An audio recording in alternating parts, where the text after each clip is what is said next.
A new bill that states a person shall not be required to solemnize a marriage is causing mass confusion in the state. People have been interpreting it in many ways, and some say it's another piece of legislation to target the LGBTQ plus community. News Channel 5's Aaron Cantrell has been digging into this and joins us in the newsroom with more. Aaron. Yeah, Vicki, lots of confusion surrounding this bill. A lot of people have interpreted to the fact that clerks would be legally allowed to deny marriage license to anyone if it goes against their religion or their personal beliefs. But one minister, he's taken time to try to clear up some of these rumors. This bill is designed to be simply and clearly to protect the rights of the officiants of wedding ceremonies.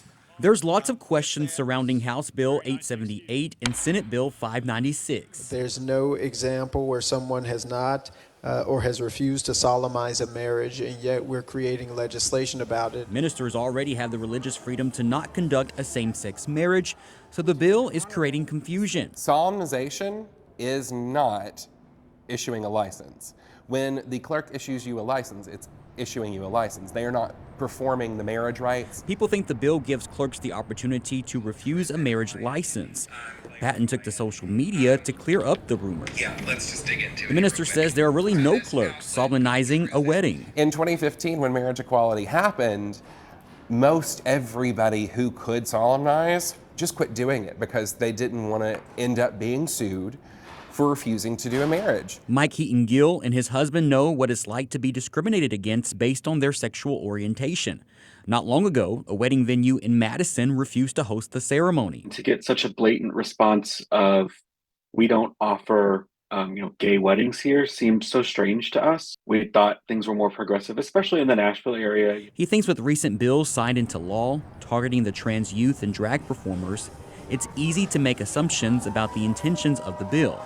But I think it's that vagueness that, again, brings me to my conclusions. But it is very easy to just sit there and see a headline and roll with it. Heaton-Gill thinks it's another bill meant to create chaos and hurt people. If the point of it is just to be religious leaders, then just say that. The fact that it says anyone, which could include civil servants, is a problem for me.